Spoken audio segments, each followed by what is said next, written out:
कि मुख्तार अंसारी उस इलाके के एक बहुत बड़े माफिया थे, लेकिन जो लीगेसी उनकी है, जिस खानदान से उनका ताल्लुक है, उस खानदान में इस किस्म का एक शख्स भला कैसे पैदा हुआ? इस मुल्क में जब मीडिया एक विलेन की सूरत में मुख्तार अंसारी को पेश करता हो, एक हीरो की बजाय 1 हफ्ते से मुस्तकिल मुख्तार अंसारी को विलेन बना के पेश किया जा रहा हो, तो फिर ये सवाल इस मीडिया से पूछा जाना चाहिए। इसी मीडिया से कि आप ये स्टोरी भी बताइए कि मुख्तार अंसारी आखिर माफिया कैसे बने? कहा ये जा रहा है कि 15 साल की उम्र में वो माफिया बन गए थे, ये गलत बात है। वो 1964 में वो पैदा हुए हैं और 90s के आस-पास में वो माफिया के मैदान में सामने आए हैं। इस मुल्क में माफिया गिरोहों का खड़ा होना एक एस्टैब्लिश्ड डेमोक्रेटिक इंडिया की हिस्ट्री है।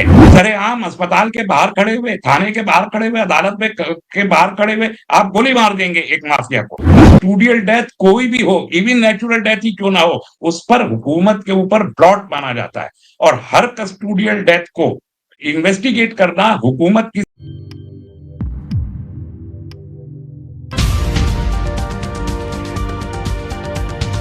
मुल्क का खादिम रहा है, उस खानदान का चश्मो-चिराग एक पढ़ा-लिखा ग्रेजुएट आखिर माफिया कैसे बन गया?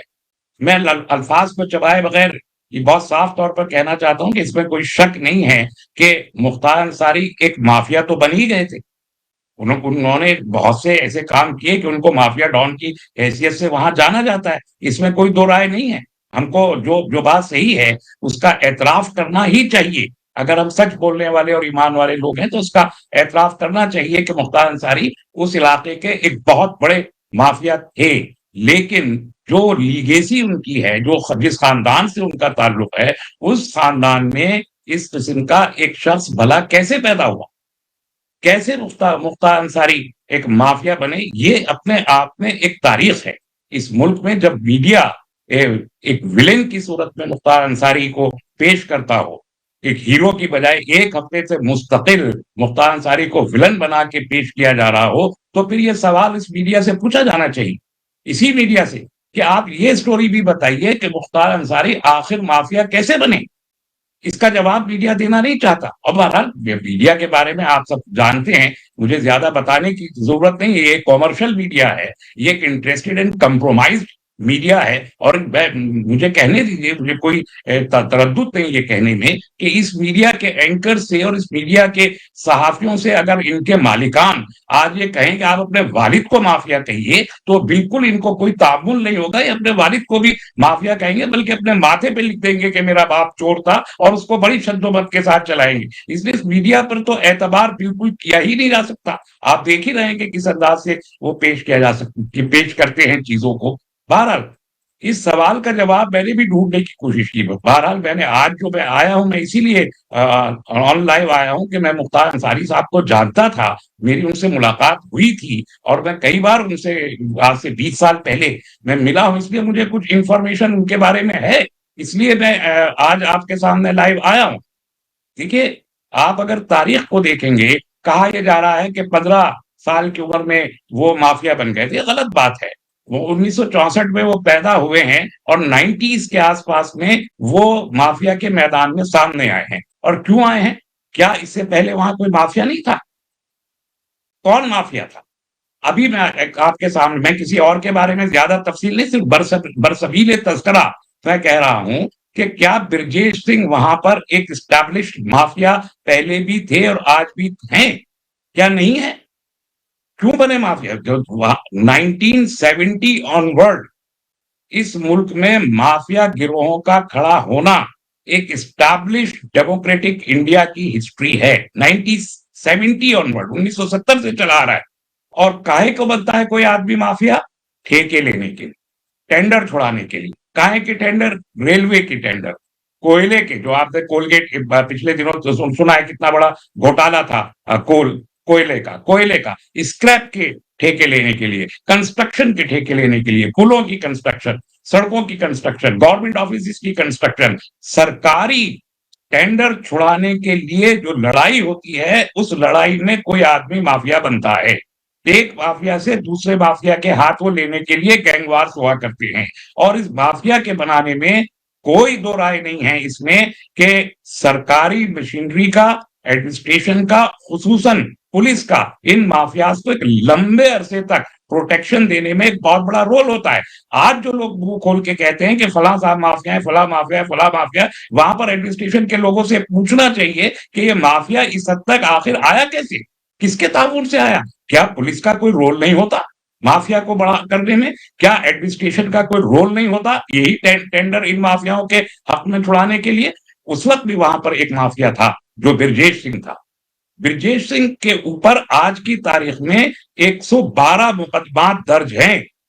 रिकॉर्ड को उठा के देख लीजिए, 112 1984 ऑनवर्ड मुकदमा जो है 18 कत्ल के मुकदमात हैं, 18 मुकदमे अटेम्प्ट टू मर्डर के हैं, फिरौती के मुकदमे हैं, एक्सटॉर्शन के मुकदमे हैं, अनलॉफुल असेंबली के मुकदमे हैं। कितने मुकदमे? 112 मुकदमे में बता रहा। और उसके बावजूद 2016 में ये खुद एमएलसी बने।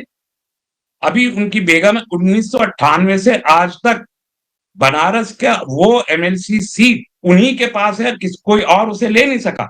और आप जानते हैं 2014 से ये वो इलाका है, बनारस में चंदौली का पे पड़ता है, ये वजीर आजम की लोकसभा कॉन्स्टिट्यूंसी में पड़ता है इलाका। 2016 में बीजेपी, बीएसपी और समाजवादी पार्टी ने ब्रजेश सिंह के मुकाबले में कोई उम्मीदवार खड़ा नहीं किया। 4,500 में से 3,000 वोट आराम से लेके वो जीत गए। 2016 से 2022 तक एमएलसी थे, जेल में रहते हुए एमएलसी थे।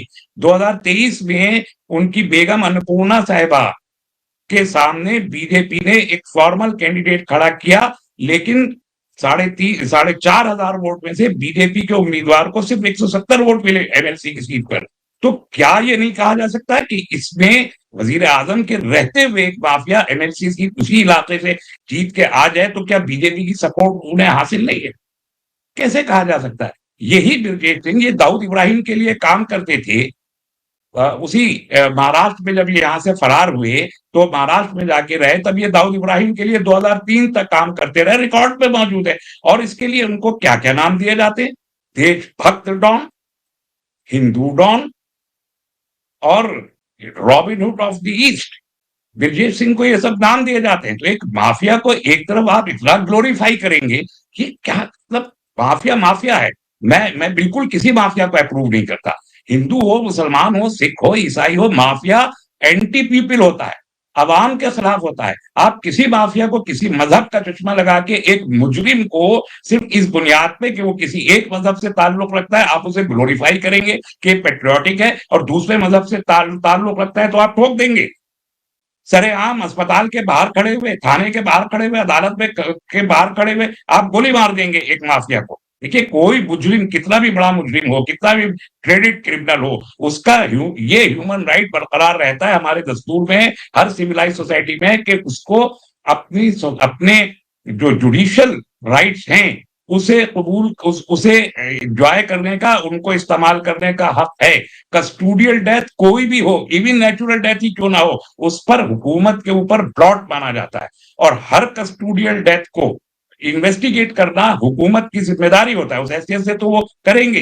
तो कस्टोडियल डेथ अगर हो रहा है, चाहे वो अतीक का हो रहा हो, चाहे वो शहाब का हो रहा हो, चाहे वो मुख्तार अंसारी का हो रहा हो, उसमें सवाल खड़े होने तो लाजमी है, और सवाल खड़े हो रहे हैं। अब उनकी फैमिली है, अदालत में जाएगी, देखेगी कि कैसे कस्टोडियल डेथ हुई, क्या हुआ।